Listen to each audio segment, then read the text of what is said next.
Melonjaknya jumlah bakal calon kepala desa di 14 desa se-Kabupaten Purwakarta. Pemda Purwakarta melalui Dinas Pemberdayaan Masyarakat Desa menggelar seleksi tambahan bagi bakal calon kepala desa yang melebihi 5 orang.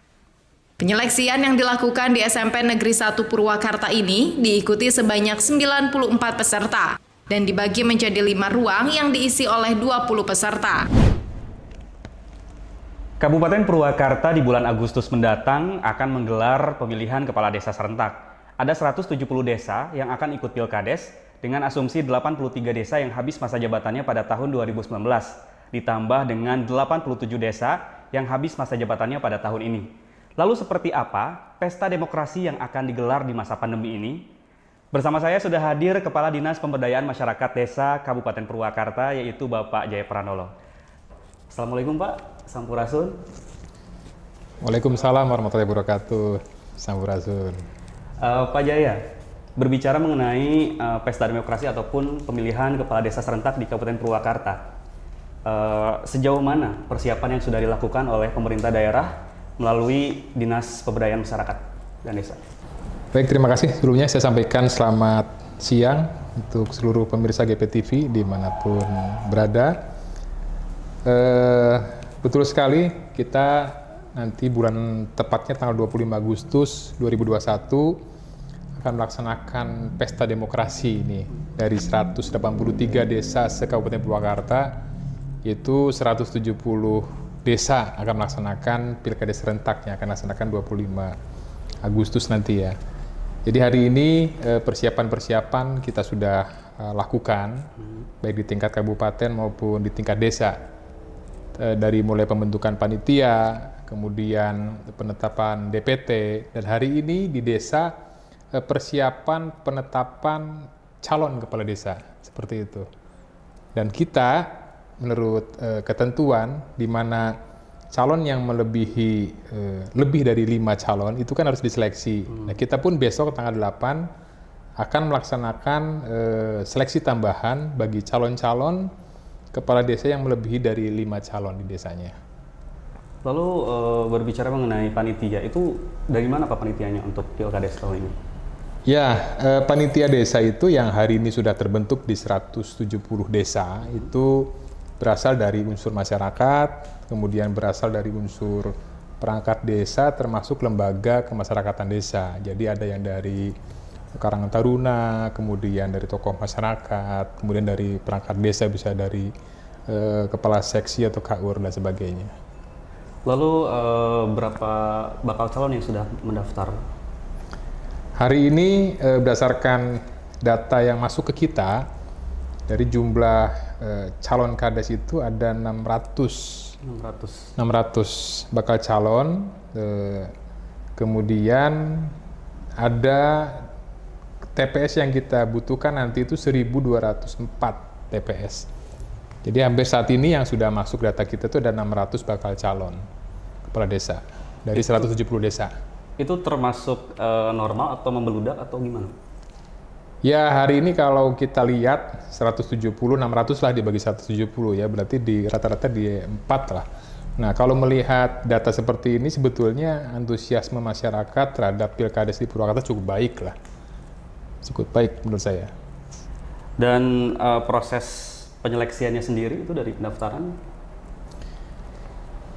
Iya, itu kan di awal panitia kan sudah membentuk panitia, kemudian melaksanakan penjaringan-penjaringan. Jadi panitia mengumumkan akan dilaksanakannya Pilkades serentak di Purwakarta. Contoh di desa A melaksanakan pengumuman. Jadi di sana sudah diumumkan apa persyaratan bagi calon kepala desa yang akan mengikuti kegiatan di Pilkades nanti. Banyak sekali persyaratan-persyaratannya. Tahapannya. Iya. Lalu kabarnya juga kan ada seleksi tambahan, Pak. Iya. Jadi seperti ini, calon kepala desa yang sudah ditetapkan itu minimal 2 orang dan maksimal 5 orang. Nah, pada pelaksanaan di lapangan itu ada 3 tipe. Yang pertama, itu ditemukannya calon tunggal. Jadi hanya 1 calon, di bawah 2. Ya, kemudian yang kedua, calonnya di antara 2 sampai dengan 5. Yang ketiga, yang calonnya itu di atas 5. Ya kan? Nah, ini berbeda penanganannya. Kalau yang hasil penjaringan ternyata calonnya itu hanya 1 di bawah 2, nanti akan ada perpanjangan penjaringan oleh pihak panitia desa. Jadi nanti tanggal, kalau tidak salah, di awal Juli, 1 bulan awal Juli itu ada penjaringan baru, pendaftaran baru untuk calon-calon kepala desa yang hanya tunggal. Nanti hasil penjaringan pendaftaran baru itu dilihat apakah melebihi 2 ataukah tetap tunggal. Nah, kalau tetap tunggal, nanti otomatis di desa tersebut pelaksanaan pilkadesnya akan diundur mengikuti gelombang yang berikutnya, berarti 2023. Seperti itu yang pertama. Kemudian yang kedua, kalau calonnya antara 2 sampai 5 itu kan normal. Berarti bisa melaksanakan. Nah, kalau yang calonnya di atas 5, ini ada seleksi tambahan. Seleksi tambahan itu apa? Dilaksanakan oleh DPMD, kalau kita dinas. Tapi yang menyeleksinya itu adalah perguruan tinggi. Kita bekerja sama dengan Unsika dari Karawang. Jadi Unsika lah nanti yang akan menyeleksi, baik dari wawancaranya, tes tertulisnya, seperti itu. Nanti hasil tersebut kan sudah ada nilai-nilainya kan. Nah, itu akan diberikan kembali ke panitia desa. Jadi nanti akan kelihatan di panitia desa itu dari 7 calon. Ternyata hasil tes itu ranking pertama, kedua, ketiga, berarti otomatis yang ke-6, ke-7 itu akan gugur. Jadi nanti ditetapkan calonnya tinggal 5 calon seperti itu yang akan ikuti pilkades desa tersebut. Nah, yang uniknya adalah yang tunggal ya Pak ya? Tunggal. Itu mengalami kekosongan selama... Ya kan nanti kalau ternyata hasil penjaringan tidak ada, tetap calon tunggal, pilkadesnya itu akan diundur pada periode berikutnya, 2023. Nah, kekosongan itu akan diisi lagi oleh PJS Kepala Desa. PJS Kepala Desa. Yang itu adalah PNS yang ada di Purwakarta. Yang Dan ditunjuk. Di Purwakarta sendiri sudah kelihatan Pak, satu desanya calon-calonnya nanti? Sudah. Nah, sekarang sudah sebagian, ya sudah ada penetapan, ya kan? Kita kemarin tanggal 8 Juni kemarin kita melaksanakan seleksi tambahan dan hasilnya pun sudah kita sampaikan ke panitia desa. Nah, untuk calon tunggal nanti akan dilaksanakan penjaringan ulang bagi masyarakat atau bagi pelaksanaan di desa tersebut, seperti itu. Ada berapa desa Pak untuk yang berlebih? Cakades itu ada 14 desa, 14 desa. dan ada 95 bakal calon yang akan kita yang sudah diseleksi tambahan. Kalau yang tunggal di Purwakarta? Yang tunggal ada 4 desa. 4 desa? Ada 4 desa. Wah, ini gimana nih Pak? Tidak ada yang ingin... Ya itulah dinamika politik di desa ya, seperti itu. Calon kuat ya tadi. Iya.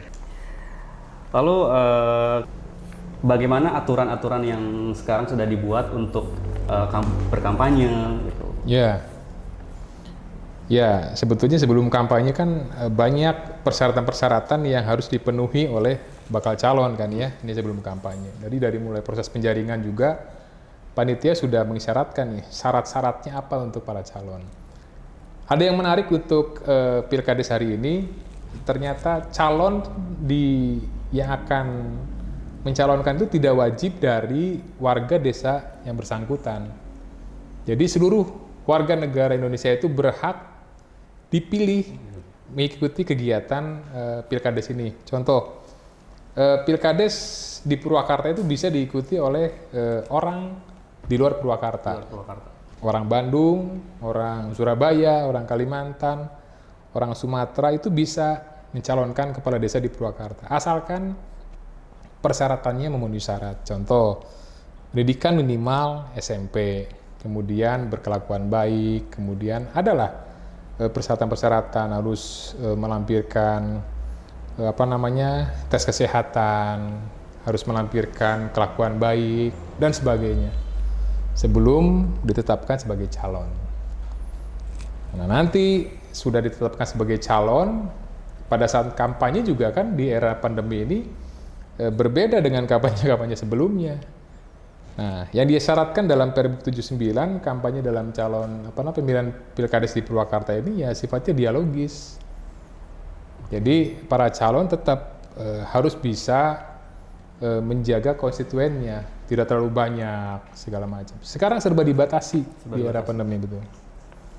Lalu ketika ada yang melanggar, ya ini yang menarik. Pasti orang kan ada yang suka melanggar ya, padahal sudah jelas dalam aturan mainnya Pergub 79 2021 bagaimana pelaksanaan kampanye di era pandemi ini.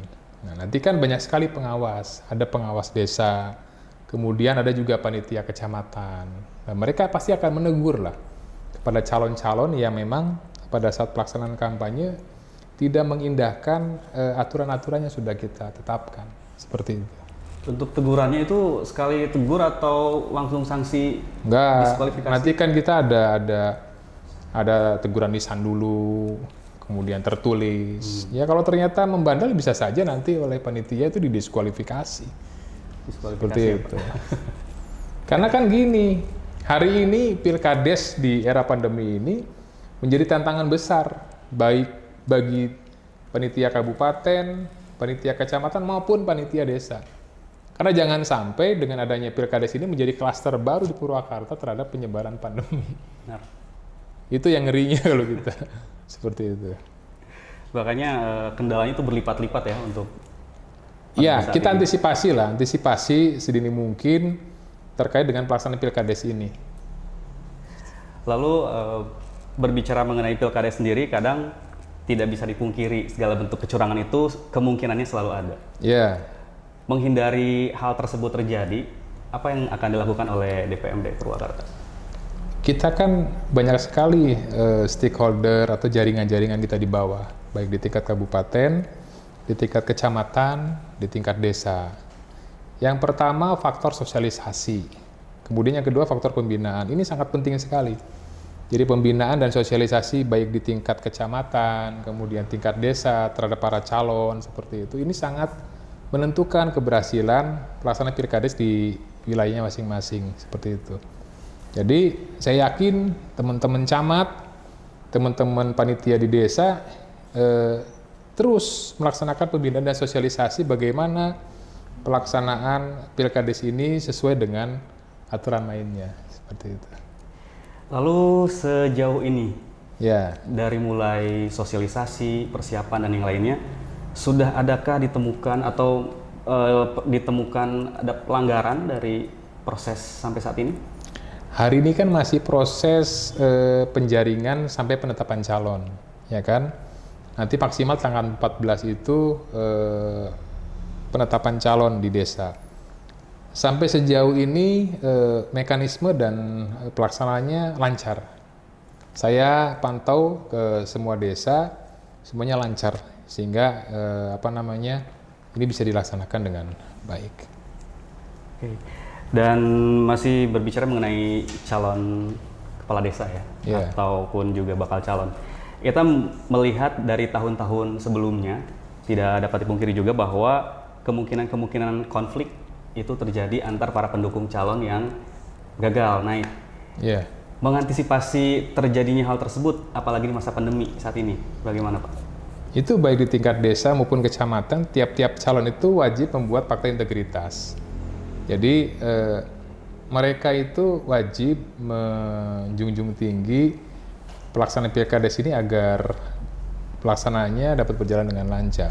Jadi siapapun nanti yang menang atau yang kalah, ya mereka siap mengantisipasi hal tersebut. Oke. Ya.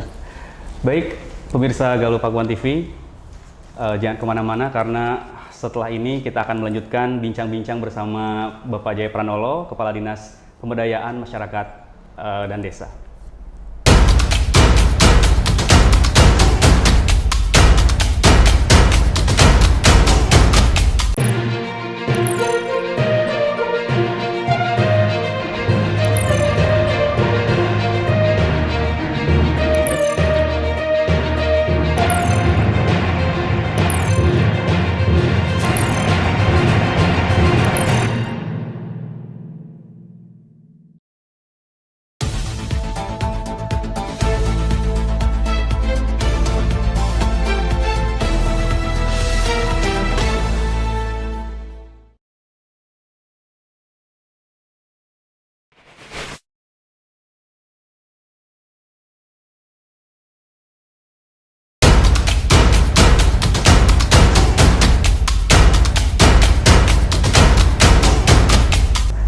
Kembali lagi di Bincang-Bincang bersama saya Doni Bayerspati dan masih dengan Kepala Dinas Pemberdayaan Masyarakat dan Desa yaitu Bapak Jaya Pranolo.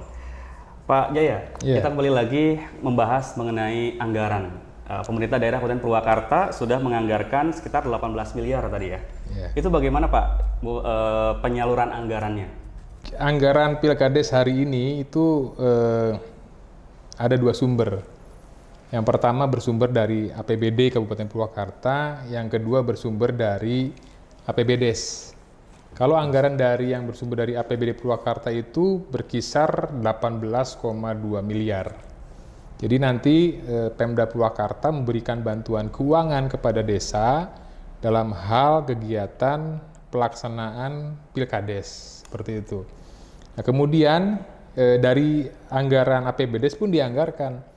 Tapi anggaran APBDes ini bersumber dari dana desa. Dari dana desa. Nah, sumber dari APBDes ini alokasinya adalah untuk penyiapan prokes di TPS. Jadi yang pertama dari Pemda Purwakarta yang 18,2 miliar itu disalurkan ke desa-desa untuk kegiatan dari mulai penjaringan sampai dengan tahapan-tahapan termasuk pengadaan sarana prasarana pelaksanaan Pilkades di TPS. Nah, untuk prokesnya itu dianggarkan di APBDes melalui sumber dana dari dana desa. Dan hari ini hampir mayoritas desa sudah salur ke desa masing-masing. Jadi mekanismenya desa menyalurkan proposal awal, kemudian menyalurkan proposal pencairan. Nah, di sini juga kan kembali kecepatan desa melaksanakan pencairan. Ada saja desa yang melalui hasil verifikasi, ada beberapa yang harus diperbaiki, ya kita kembalikan lagi ke desa, seperti itu. Sudah berapa desa yang sudah? Ya dari 170 hampir 100 lah, 100 desa. Ya, sekarang sisanya tinggal proses-proses pencairan ke masing-masing desa. Insya Allah dalam waktu dekat sudah semua juga cair. Kita kembali lagi ke teknis pemilihan di TPS-nya. Ya. Itu karena saat ini kita masih pandemi, bisa dijelaskan kembali Pak bagaimana teknis dari pemilihan di TPS-nya oleh masyarakat? Ya, jadi kan tadi yang pertama poinnya satu TPS itu 500 pemilih. Jadi nanti panitia di KPPS, di TPS tentunya mereka sudah dilengkapi dengan APD kan, memakai masker, kemudian sarung tangan. Dan mereka juga harus dicek dulu kesehatannya panitia ini, seperti itu, di puskesmas masing-masing. Itu yang pertama. Jadi yang kedua, pada saat pelaksanaan, nanti di luar TPS itu ada petugas yang memeriksa suhu dari si pemilih. Nanti kan pemilih yang masuk nanti akan dicek suhunya. Kalau ternyata suhunya memenuhi syarat, ya mereka akan masuk ke TPS. Nah, pada saat akan masuk nanti mereka wajib diberikan sarung tangan oleh panitia di TPS. Jadi sarung tangan biasa yang plastik seperti itu, yang sekali pakai. Nah, kemudian nanti akan diberikan surat suara dan mereka akan mencoblos di bilik suara. Nah, kemudian akan memasukkan di kotak suara. Nah, setelah itu masyarakat yang sudah memilih itu biasanya kan kalau sudah pemilihan dicelup. Ya dicelup ya ada. Kalau ini nggak dicelup, nanti ditetes. Ditetes karena sistem ditetes. Jadi tintanya itu ditetes, bukan celup gitu. Nah, kemudian setelah itu keluar dari TPS. Nah, di sana sudah ada tim dari keamanan di KPPS di TPS yang menghimbau yang bersangkutan setelah itu segera kembali ke rumahnya masing-masing. Jadi setelah mencoblos kembali ke rumahnya masing-masing. Tidak ada istilah setelah mencoblos berkerumun di situ. Nah, kemudian pada saat pelaksanaan perhitungan suara juga nanti kita akan laksanakan oleh panitia, tidak ada masyarakat yang berkumpul di situ, berkerumun. Jadi seminimal mungkin kita hindari kerumunan-kerumunan di TPS. Itulah SOP-nya seperti itu. SOP-nya seperti itu. Nah, kemudian pada saat dicek suhu ada masyarakat yang suhunya di atas 37,3 contoh. Nanti kan ada bilik tambahan. Nah, bilik tambahan itu untuk masyarakat yang suhunya di atas rata-rata. Nah, kemudian mereka mencoblos. Nah, setelah itu mereka harus segera diamankan oleh petugas kesehatan. Dibawa nanti di desa itu menjadi posko. di masing-masing desa itu menjadi posko kesehatan. Jadi tim kesehatan dari puskesmas, kemudian ambulan desa itu standby di desanya masing-masing. Jadi apabila ada kejadian-kejadian tertentu, mereka siap bergerak, kemudian siap mengantarkan ke rumah sakit atau puskesmas terdekat apabila ada hal-hal yang tidak kita inginkan terkait COVID ya. Tentunya.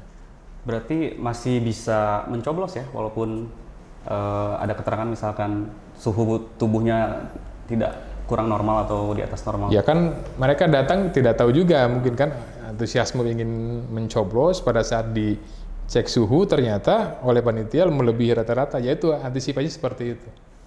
Ya, tentunya panitia juga, iya ada bilik khusus nanti di sana. Bilik khusus.